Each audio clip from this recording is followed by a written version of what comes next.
Hello, and welcome to the Edge of Excellence podcast, where we explore how leadership, culture, and technology can empower businesses to grow and thrive. I am your co host, Jess DeForge, and today we are talking about something that I think is on everyone's mind, and that is how to actually apply AI in a smart, strategic way. So, if you've been wondering how to move from theory to action without getting lost, you're in the right place. Bryon, why don't you tell us who's joining us today? Well, let me tell you, I am so excited by this because all the work that we've been doing in AI, we brought the right person in here to talk about that. So, our guest today is someone who brings the perfect blend of scientific rigor and real world IT leadership to this conversation. Bryon St. Marie is a principal consultant and vCIO here at iuvo. And with over 2 decades of experience helping businesses align technology to outcomes that really matter. In his past, he studied molecular biology at UCSD, holds a master in information technology from Harvard, and is both a PMP and one of Microsoft's original MCSE charter members for cloud platform and infrastructure. Bryon is a trusted advisor on everything from solution architecture and automation to AI, compliance, and security. And he's here to help demystify where businesses should start and when it comes to implementing AI. And I'm going to be digging some other little pet projects that Bryon's been doing that is just I think they're awesome in AI. So welcome, Bryon. Welcome to the Edge of Excellence. Thanks. Thanks for having me. So, Bryon, I have been lucky enough.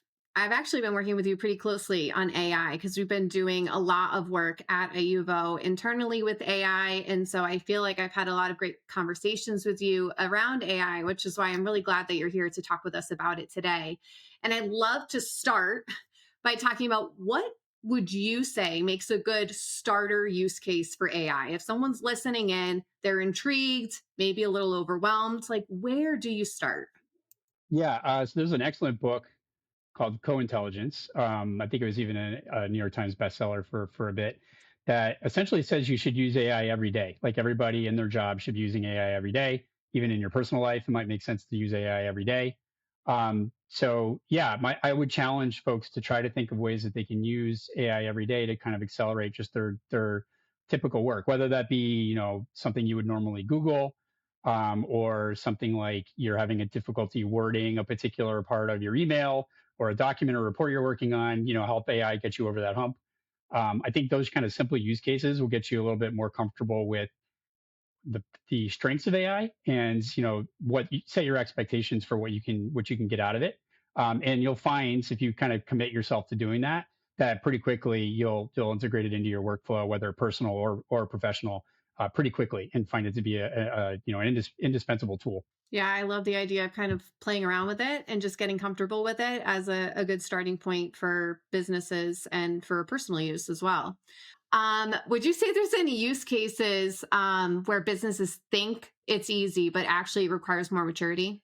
Yeah, I think probably where many companies get tripped up is in data hygiene.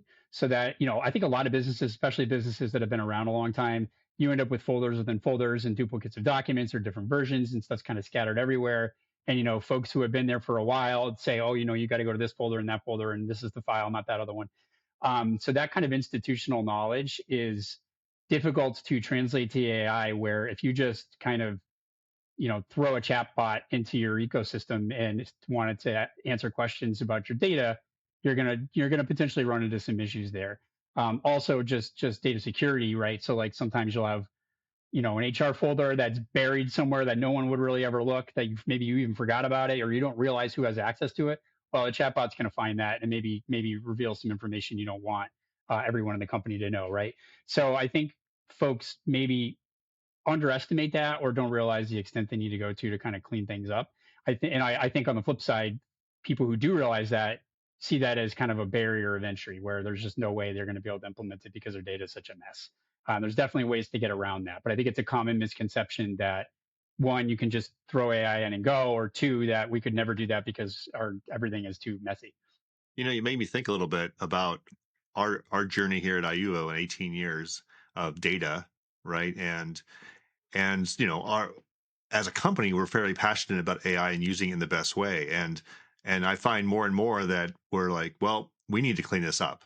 AI becomes an impetus saying we really want to use this, so we either have to put labels or security provisions on things, or just clean up data. We don't need the SOWs from 2007 or something, right? So I think it could be overwhelming, obviously, but I think yeah, it's just interesting. Maybe it's a time for people to fresh start. Put all the relevant stuff here, and then just ignore that for a while, and you realize you'll never need it again. And AI is working on the good Yeah. stuff.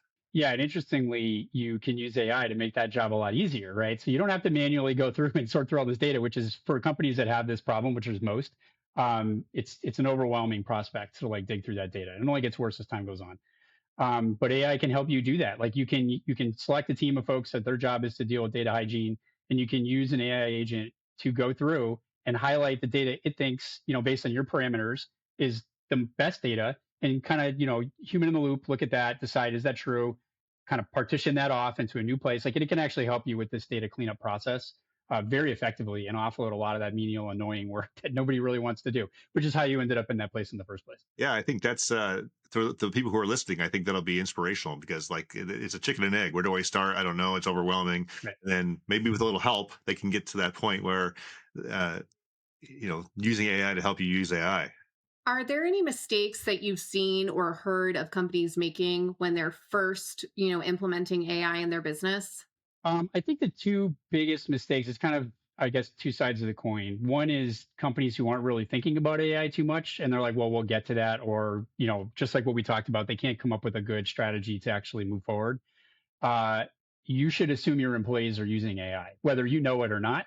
They call it shadow IT, right? Like if you don't have good control over your environment, your employees are going to find tools to fill the gaps. And AI is a very powerful tool that pretty much everybody's using. I think that Jess, you and I have talked about that MIT report recently that came Yes. out and has made some pretty big waves, even impacted the stock market. People thinking the AI bubble is going to pop and all that. But in there, they did talk about, I think it was something like 85% of people are using AI, whether it's sanctioned by business or not. So I think one big mistake is putting off AI implementation and saying, yeah, we got to get to that.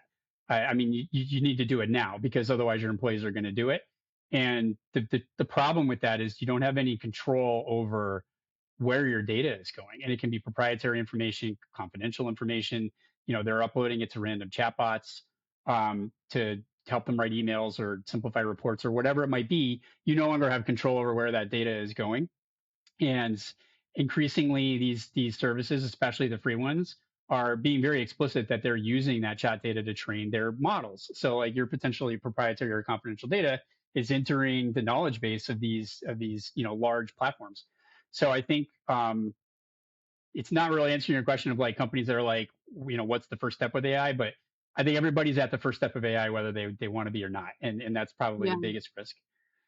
The flip side of that for companies that are really like we're going in, full force and 100% AI is that they think they need some kind of enterprise scale solution that's going to cost hundreds of thousands or millions of dollars, and build these like very, very complex systems, whether internally or hiring somebody external.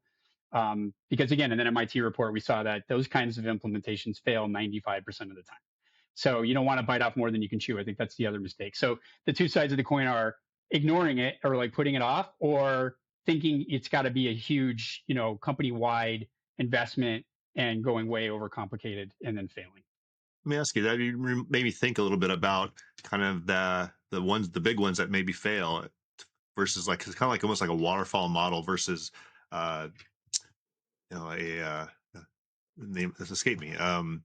Agile. Agile, right? An agile Yeah, framework, right? Where you're just like, let's try correct. this, let's build on it, test it, and oh, that works. Let's keep going, and that maybe do you think there's a comparison there? Absolutely. Yeah. I think implementing AI is a very iterative process. So you're not going to go to 100% or just, ignore it entirely. That those are both, I think, errors. Try something small. Start simple and build off that based on the success of it. Because I think once you get people kind of using it a little bit and seeing the power of business built systems, rather than just the random chat GPT kind of thing, it gets people excited. And then you can try to start to scale that up and take it in a bite-sized way that makes sure you're constantly innovating. You're not doing some huge project and then you're done, which is almost definitely going to fail, or just putting it off because you think it's too expensive or too difficult. You're kind of constantly innovating and integrating it into your ecosystem, because all businesses are going to be all businesses that survive are going to be using AI, in the 2030s, without a doubt. So, you want to be ahead of that curve. Yeah, I think that's a strong statement and I agree with it. And so, for anyone listening, whether they've started implementing or not, whether they want to implement AI or just see it as a necessity, what would you say a business should have in place before they even consider the implementation? I know you mentioned data hygiene. Is there anything else that you think is important for businesses to consider before taking this on? Yeah, I think the data hygiene is a big one, and AI use policy is important. I think, especially if you're not ready to take that plunge and, like, do anything custom with your organization, and you want to let people just kind of use whatever chatbots. Having an AI use policy is pretty important, just to sort of train employees on what's acceptable and what isn't. Um, you can then programmatically enforce that if you want to go that next step. But I think at least having the piece of paper and circulating it amongst your employees to say, hey, this is what we're okay with, this is what we're not, is a big motivator to the first step in success, really. Um, on the flip side of that, I think thinking about, um, if you are going to let people use whatever chatbot, that you want to pick which one it is. You can do something as simple as signing up for an enterprise plan or a business plan with ChatGPT, or, Anthropic's Claude, or Gemini from Google, or Microsoft Copilot. Most people are in 365. They get pretty easy access to Copilot. You can essentially just get a business agreement with any of those that gives you some data protections, and then allow your employees to use that, so you have some control over what they're actually using. So just to dive a little bit deeper, when you sign up for a business aspect or business plan, your data, they don't learn from your data. It's more private versus the free versions where they're learning from you. Is that safe to say that?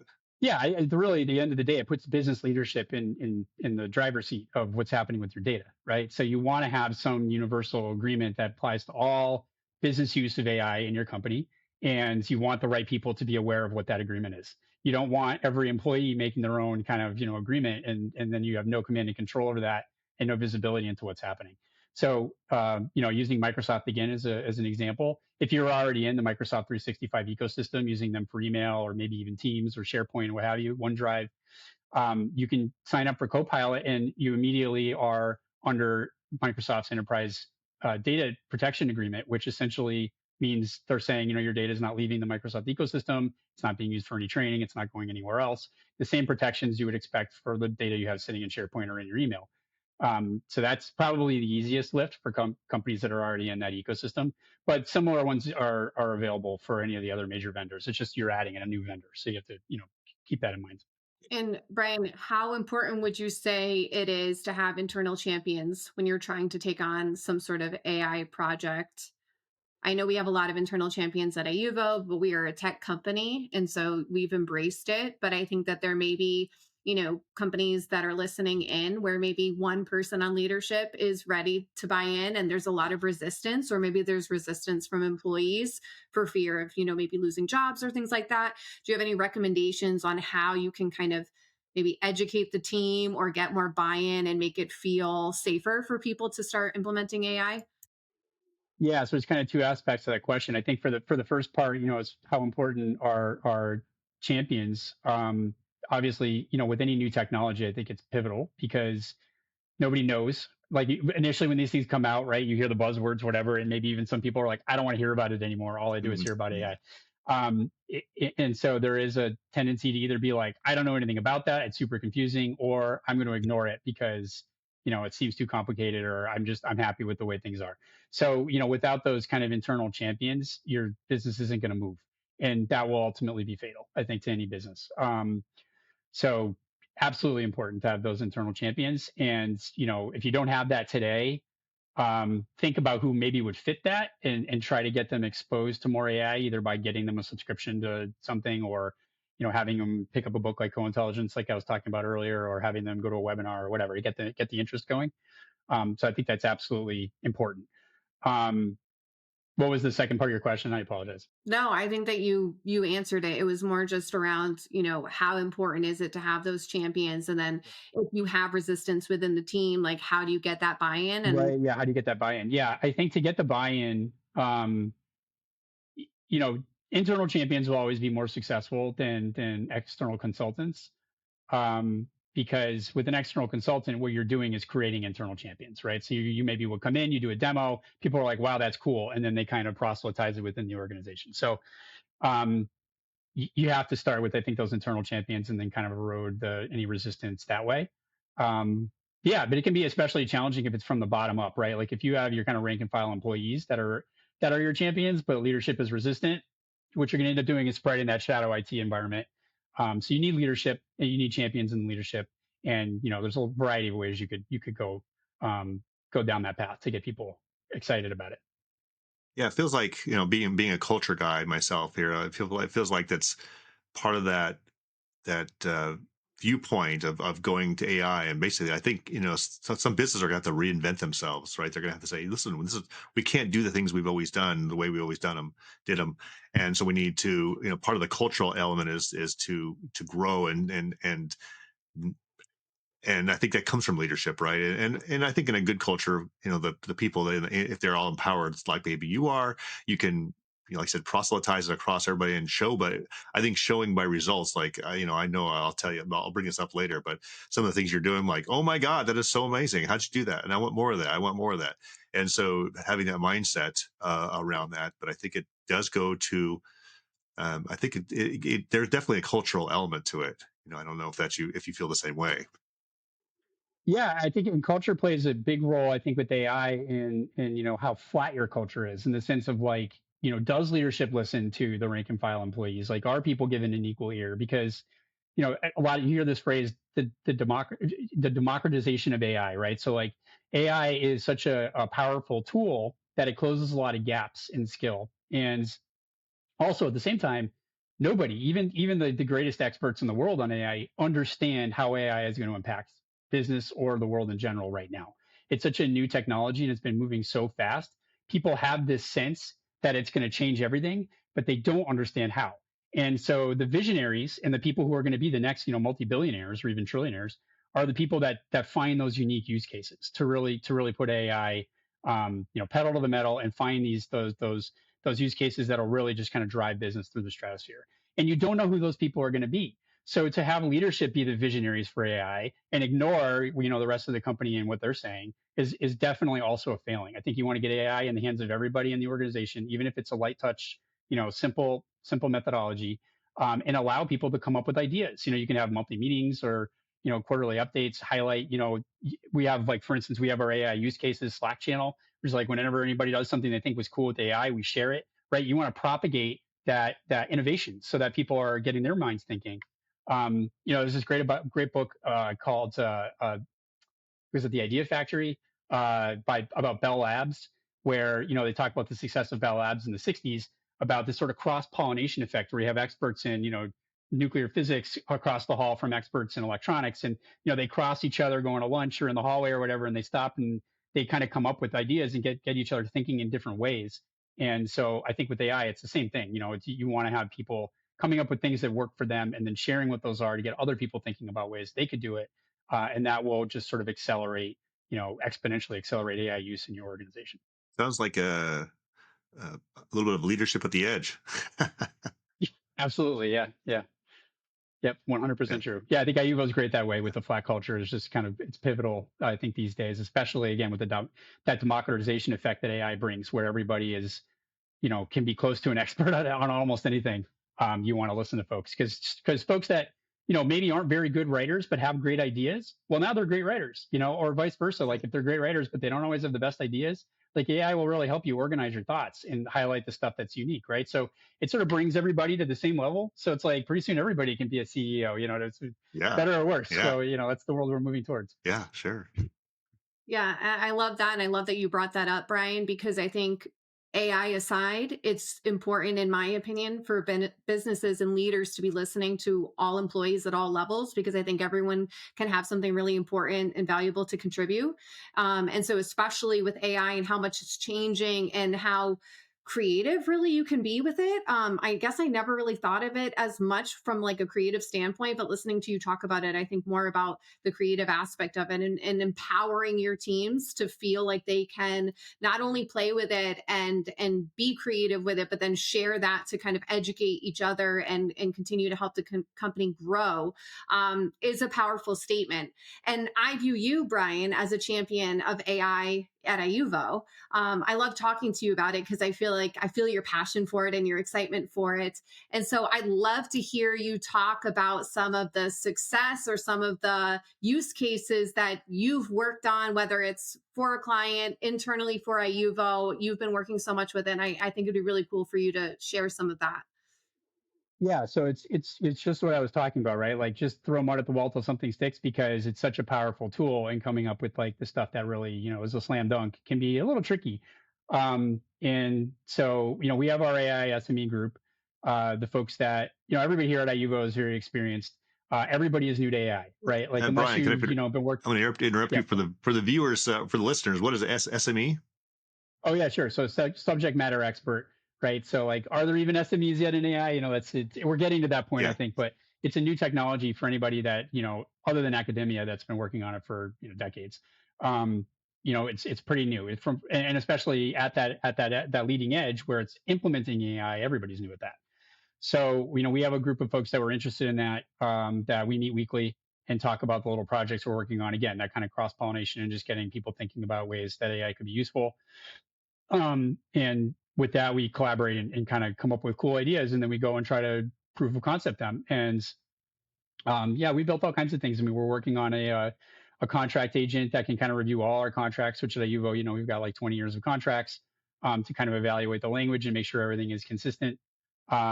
We've got we have a huge database of ticket information and customer technology information and so forth. So when we get issues that come in, it's that sort of institutional knowledge thing where it's like, oh, XYZ who's been here for 15 years, they might remember having seen this before, but the person who's only been here for 3 years is like, this is totally new to me. And so, normally you'd be like, hey, has anyone ever seen this before? And maybe somebody's like, oh yeah, or maybe the right person's on vacation and you don't get that answer. So we built an agent that can essentially just read our database. You ask it questions, it turns that into a SQL query, it goes and searches the database, provides you back some information. People have found that very useful to just ask any kind of questions about the data. We're also working on obviously like a chatbot on our website, so you can ask any questions about iuvo that you want to know and dive pretty deep, whether that's like information about the team members or about what iuvo does or where its strengths are, all those kinds of things. There's a recent example that can you tell the example with the RFP? Yeah, so a client of ours put out an RFP. Well, I should say that so as one of the leadership of our existing client of ours is now moved to a new company and requested that we submit a proposal for an RFP. The new organization was doing, and RFPs are a heavy lift for a lot of folks. But we used Microsoft's Copilot's researcher agent to essentially go out, look at all the RFPs we've written in the past, focus on the newest ones, and draft a response to the RFP based on that. And that took about 15 minutes.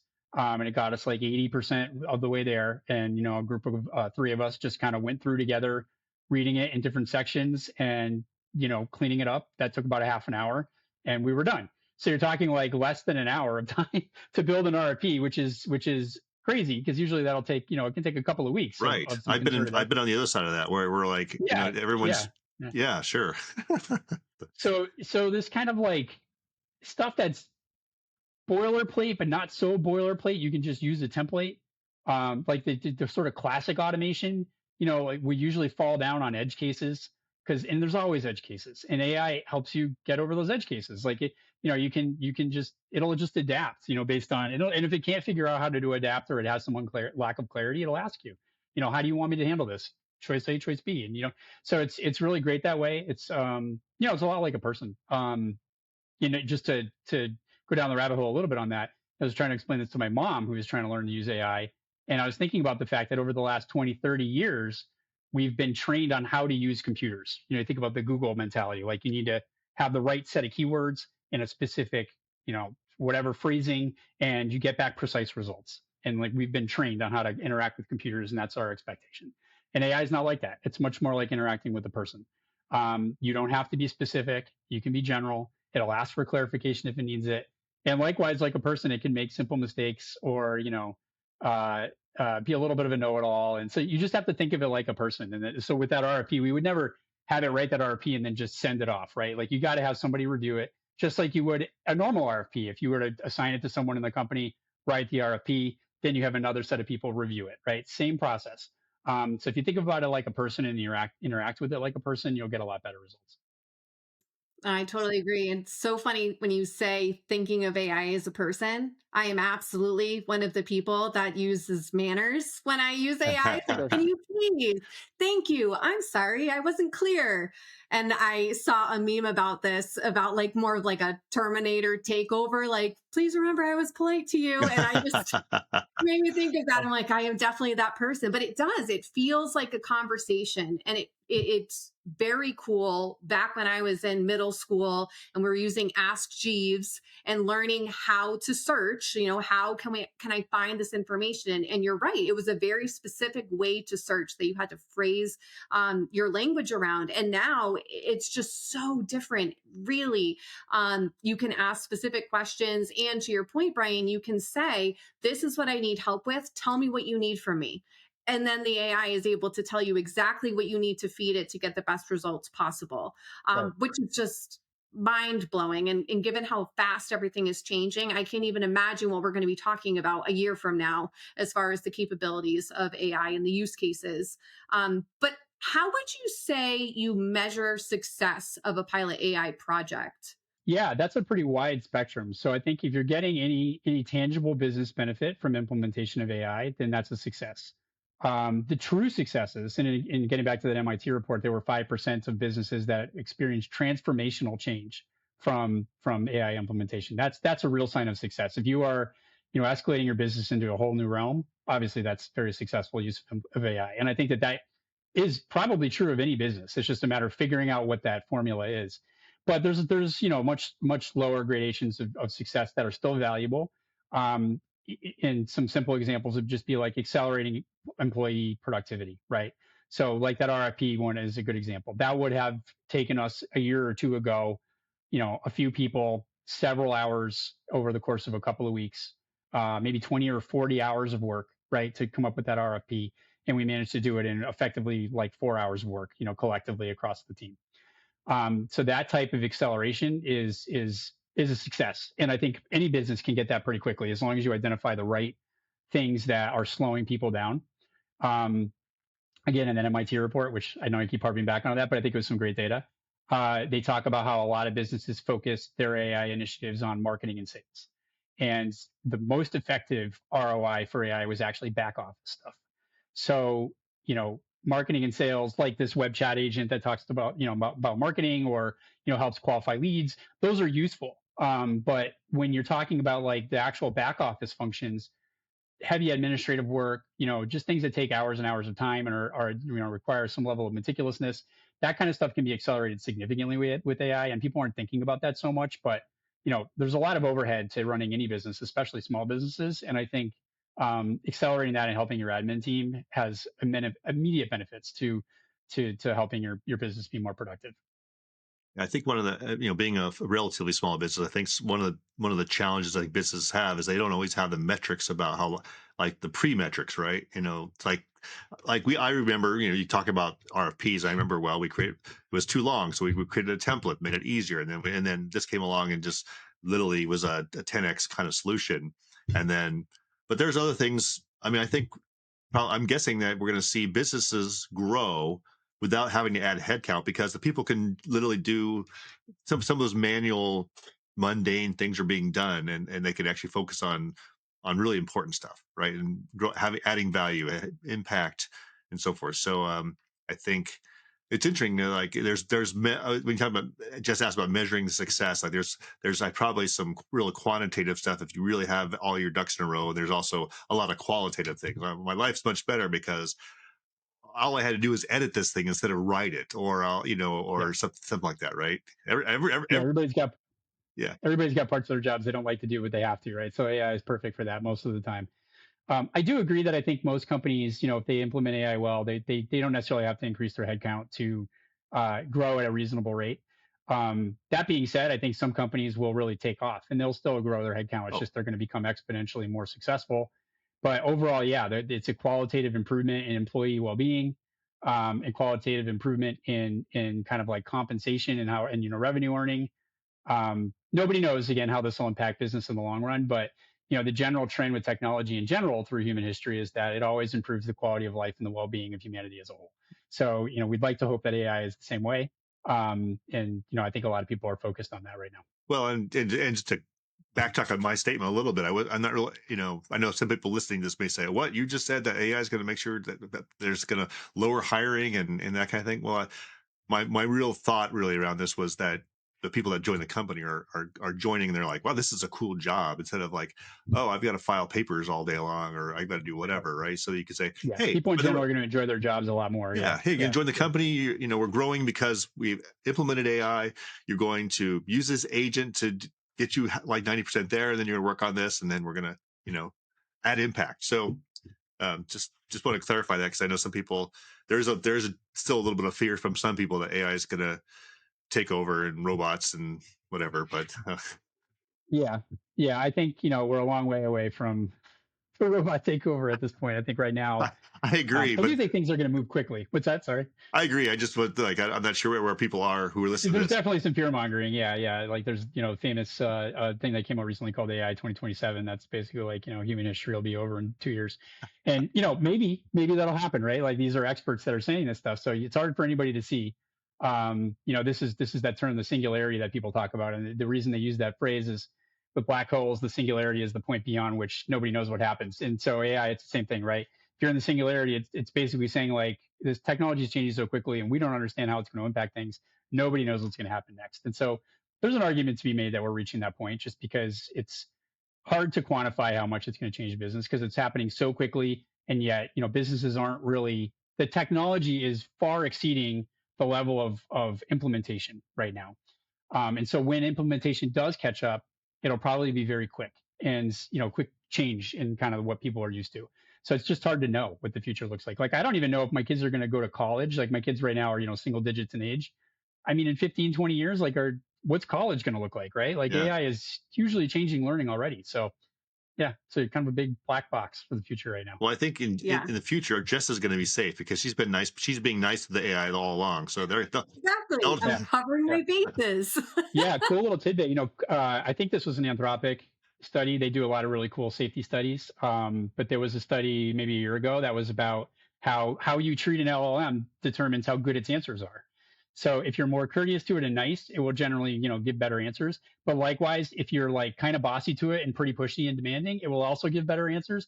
But if you're too demanding or too pushy or too nice and too, sycophantic, it'll give worse answers. Like just like a person would, right? That's So so interesting. it's so funny. Yeah, getting back to that, like just treat it like a person and you'll do pretty well. the AI is like, Yeah. don't suck up to me. I'm going to give you, Yeah.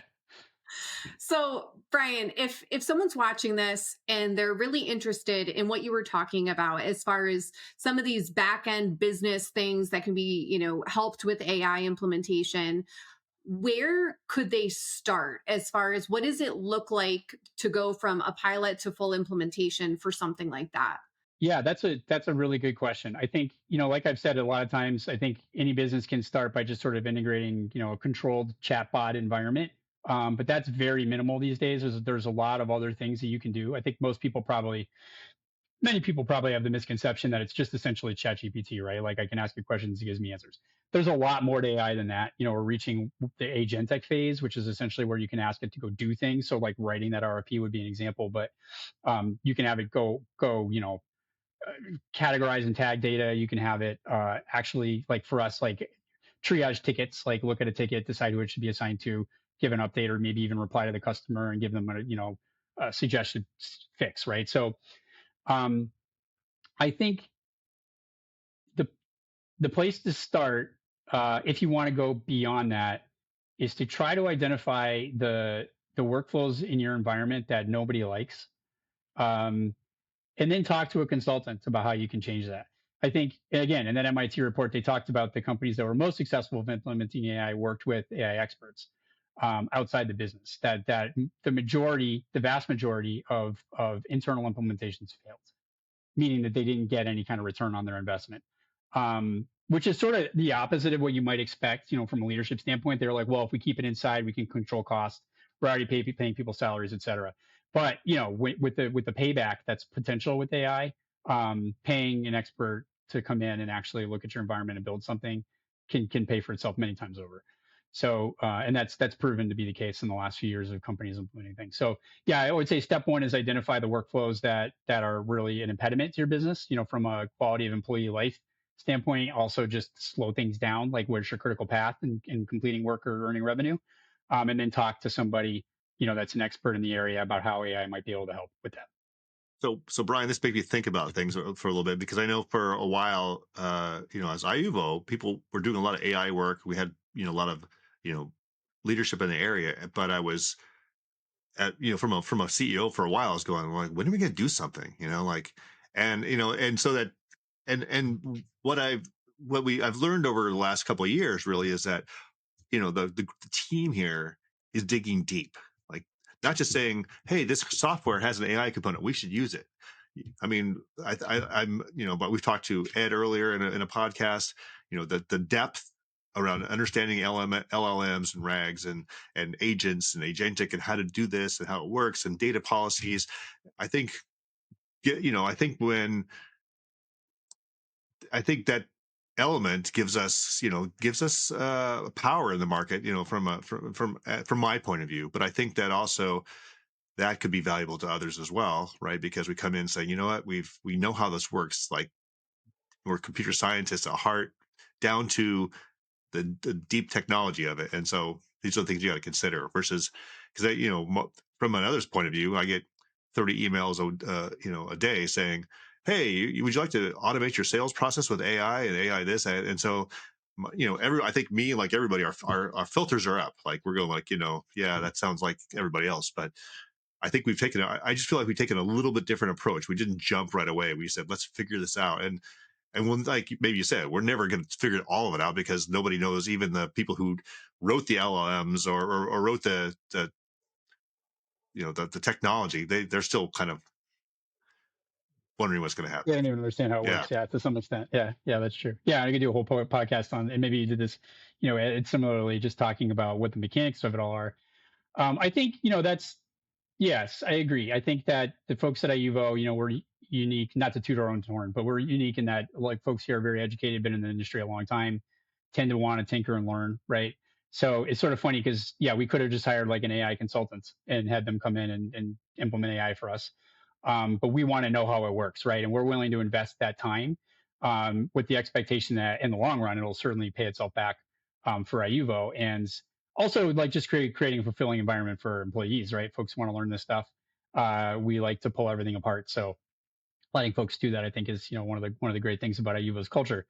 But yeah, I think, when you're looking for a company that you can work with, everybody has something AI now, and that will probably go away. It'll be similar to the dot-com boom or bust, in the sense that everybody was doing something with the web, and then that crashed. But the web didn't go away. You just had all the actual companies that were really doing something with the web rise to the top. And you look at, like, Amazon, for instance. I mean, they were, their stock was crazy high in the late 90s, and then there was the boom. But, like, look at Amazon. They're now a $1 trillion, company, and they're not going anywhere. So I think it will be similar, that there's going to be a culling, of a lot of these AI products. And right now, a lot of businesses, again, they have the filter up, just like you said, and they don't know who to work with. Like, they want to work with AI, but they don't know who to pick. So they end up doing it internally, which usually fails. So you have to identify somebody you can trust. And that could be, word of mouth, or, listening to podcasts like this and saying, like, hey, these iuvo folks seem to know what they're talking about. Like, I'll set up a meeting, whatever. But just, yeah, coming up with some way that you can try to, uh, sift out the folks that actually know what they're talking about, and see some real results of things. Because, yeah, there's a million companies that are just chat GPT wrappers, they call them, right? Where it's like they've got their unique prompt or whatever, and then they sell it as its own product. And that's really not much. Like, that's a 15-minute product. There's a lot more to AI than that. Bryon, just circling back to your suggestion of where to start and to start with what are your pain points? What would you like to have solved? I feel a bit spoiled working for iuvo because I had our AI experts ask me that question, Jess. What could we solve for you? And I have to be honest, it was a difficult question for me to answer.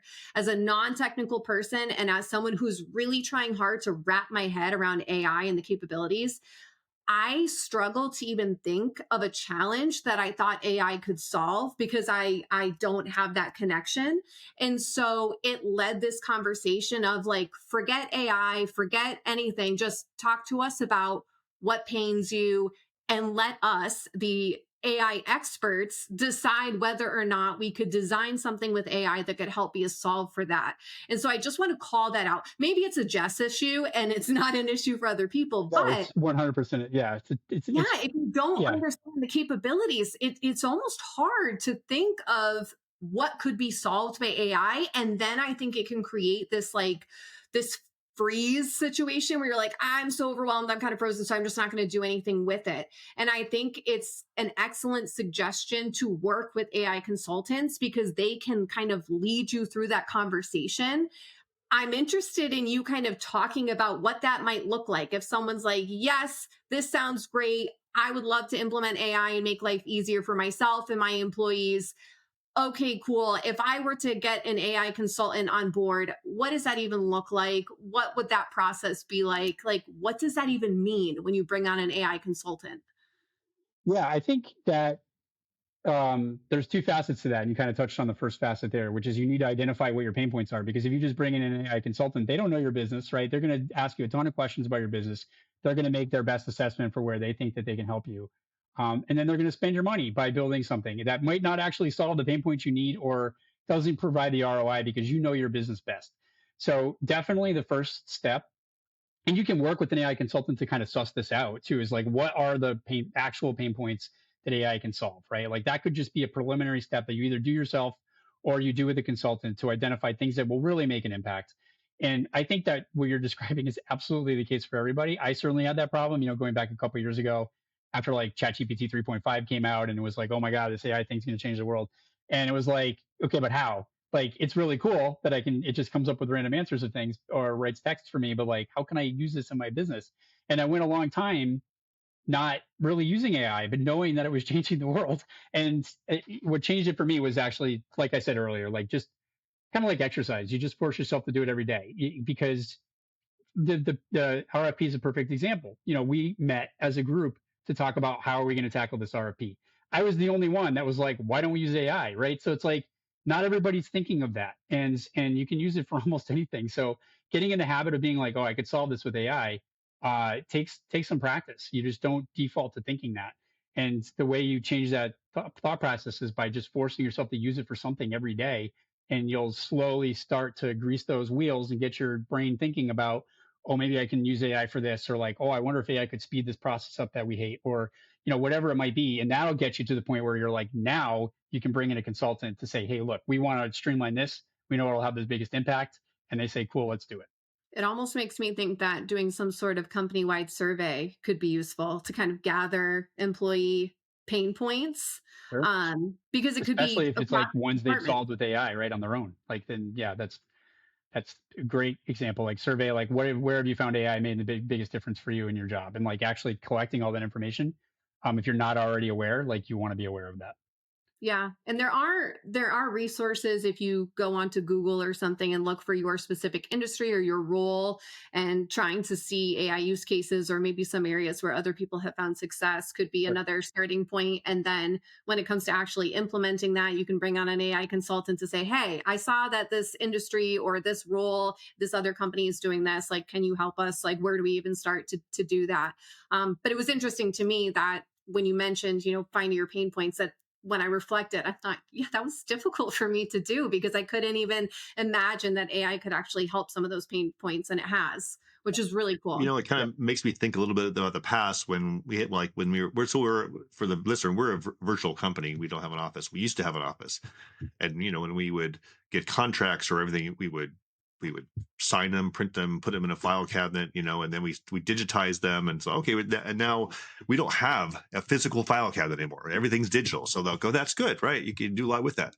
But now here's the next step. Like, okay, so, how do you really get insight from this information? How do you, because it's all readable, it's not sitting in a filing cabinet somewhere. It's actually in a place where you can, like with Bryon, you develop an agent that look at that specific information and get insight. Yeah, So set it loose. Yeah. yeah, so these things are leapfrogging.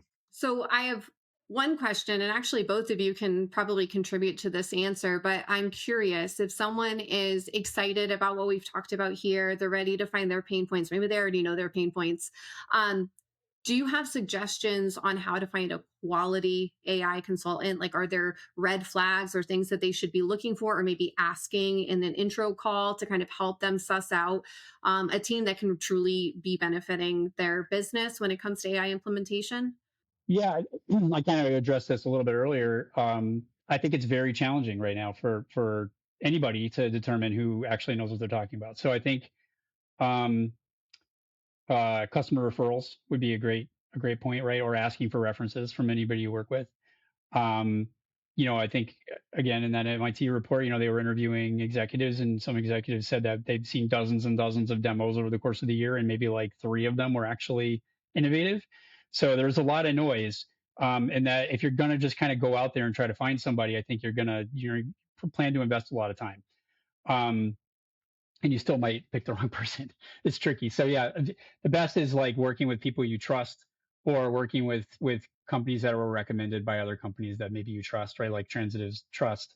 Or do your own research. You want to challenge them with deep questions. Use ChatGPT to say, hey, if I'm looking for an AI consultant, what are some questions I should ask that will actually dig deep on whether they know what they're doing? That'll get you some good templating to put people through the ringer when you do interviews with them. So yeah, try to think outside the box that way, and just try to get the wheat from the chaff, so to speak. Because yeah, I would say like probably the vast majority of AI companies right now are just very very basic stuff, and are going to talk a good game just because they know it's kind of the hot commodity right now. Well, I'll add on to that. It made me think that as a business owner or somebody looking to get in, to learn more about AI, if you at least if you're in that mode, you're playing with AI a little bit, maybe with ChatGPT or whatever, you could upload some data into a paid version of that and ask it like, what do you think I could do to optimize my business? And then then you're talking to this consultant, if they're not giving you any answers that are at least more novel or better than the ChatGPT gave you, then you say, okay, well, I could chat GPT that. So tell me, how am I going to do this? Or, like, you can go that next step. So it helps you come in prepared, saying, okay, that's great, but how, or what else are you going to add? How else are you going to add value to me? Right. Yeah. We recently encountered a company that had spent some several $100,000 training and deploying a custom LLM in their business to do something that you could do with, an off the shelf implementation of like ChatGPT or Copilot with like a simple prompt. And it's like you see stuff like that, and you understand why companies aren't getting the ROI that they're necessarily expecting from AI. Because yeah, you could, like with anything, you can pay somebody to waste your money, but yeah, you got to be careful about that. Yeah, we've been brought into some customers of ours who went through some outside agencies or maybe a university or something, and then they asked us to come and look at things, and we've helped them before it got too late, right? Because they're like, oh, Yep. so Yep. because we generally try to be we are their trusted advisor. Well, we can help along that. So We'll be it's honest, and yeah, we certainly help them out of that. I think a flip side of that is we've had at least one customer that was offered free AI implementation, which nothing's really free. And what that turned out to be is, they had a lot of proprietary data that was unique. Basically, the value of their business was knowledge that they'd accumulated from like a client, their own client like their own client base, and the the solution that they were considering was going to be like, oh, well, we can answer questions for your clients based on all that data in exchange for the low price of you giving us all that data, which, they're signing away the value of their company to train this other company's LLM that they can go sell to other companies saying like, hey, our LLM's great. It knows all this cool stuff your That's business doesn't even scary. know. Yeah. And so it's like, yeah, be very careful. And they didn't even realize, I think, what they were doing by signing that away. So yeah, free's not free. So there's all kinds of AI pitches out there these days. You gotta be very Yeah. careful. Yeah.